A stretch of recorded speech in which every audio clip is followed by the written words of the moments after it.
National grid में खराबी सबब बिजली जो वडो ब्रेकडाउन। मुल्क के मुख्तलिफ इलाक़नि में बिजली की फरहमी बंद। सिंध में भी बिजली जो वडो ब्रेकडाउन। कराची, हैदराबाद ऐं ॿियनि शहरनि जे अक्सर इलाइक़नि में बिजली बंद। कैंपेंटमी प्लांट की बिजली भी सिस्टम मां निकिरी वई। नेशनल ग्रिड में खराबी सबब मुल्क के मुख्तलिफ इलाइक़नि में बिजली की फरहमी बंद थी वई।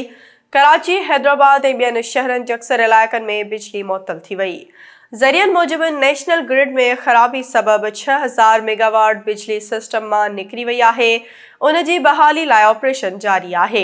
ॿिए तरफ़ नेशनल ग्रिड में खराबी सबब कराची जे वॾे हिस्से मां बिजली गायब थी वई आहे, जॾहिं त Liaquatabad, C1 area, federal B area, block 11, 12, 13, Nazimabad block 3 ऐं 4, खारादर, लियारी, ओल्ड सिटी ऐं मलीर हॉल्ट में बिजली की फरहमी पिणु मुअत्तल थी वई। होॾां मुल्तान ऐं पंजाब जे केतिरनि इलाइक़नि में भी बिजली की फरहमी मुअत्तल थी वई आहे।